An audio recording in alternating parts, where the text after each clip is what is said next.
actually week 10, day 1. We're going to start that TA activation breathing. We're actually going to do 30 seconds per side in a hip airplane hold. So you're going to get this foam roller above your knee. You're going to get into a hip airplane.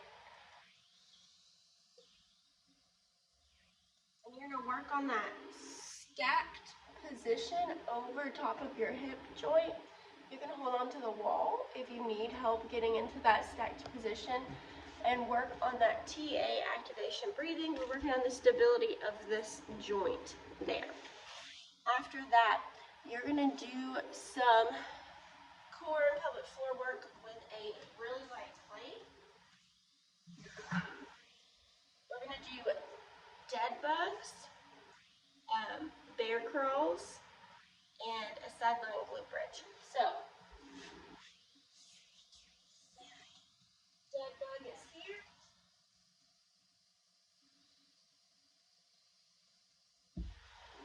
Bear crawls plate is on our back. And side lying plate is just on our hip as we do these tips. So standard functional progressions, but we're utilizing probably about a 10, 15 pound plate there. So that's our warm up. And then we move into our new strength sets.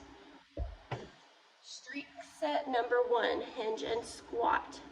We're going to superset double dumbbell RDL and kettlebell jumping power squats. We're going to use 30-pound dumbbells on the RDL. By our sides, don't fold forward, lats extended. Plant our feet, hinge, keeping the booty fairly high, slight bend in the knee. Beside our feet, press through the floor. After we've done 6 of those with the 30-pound, jumping kettlebell power squats. We hold on to our kettlebell. We drop our kettlebell to the ground, butt can stay above parallel, and we jump. So every time we're looking to reach our kettlebell to the ground and to get a pretty good hop up with that foot flexion. 10 of those. We're going to use lightweight to start here. We're just going to use like a 10-pound kettlebell. It might even be easier to use that big blue one that's at Derek's Center because it's 10-pound. It looks way heavier, but it'll give you a little more height off the ground. Our next superset is going to be with some crossover symmetry bands, or you can use some normal bands at home attached to the rig. We're going to do banded polyp press and an archer pullback. So that's our press and pull, 8 per side on both of those. So on the polyp press, we come to resistance, pressing forward. It's trying to bring me that way, but I'm not letting it. Really wide foot stance here. On the archer pullback, we are now facing where the bands are connected.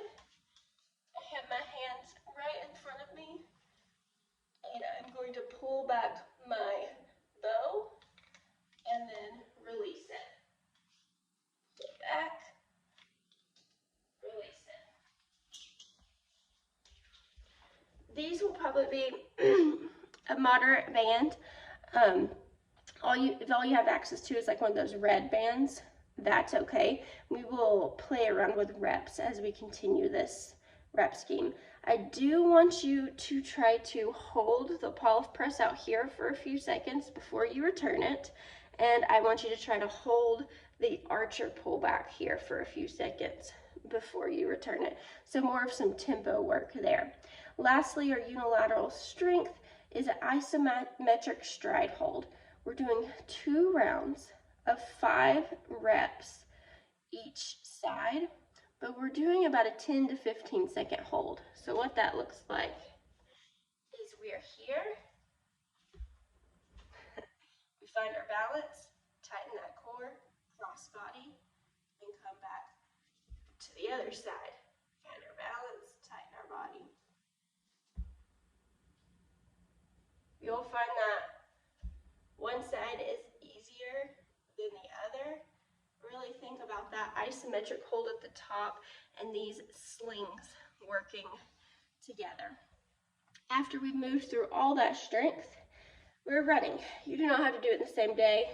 The strength can be at the beginning of the day, running can be at the end, it can be different days. But what I have for the running is let's test out 2 miles. See what time we get, how many times we need to walk, what our baseline is, how we feel. Trying to nasal breathe the entire time.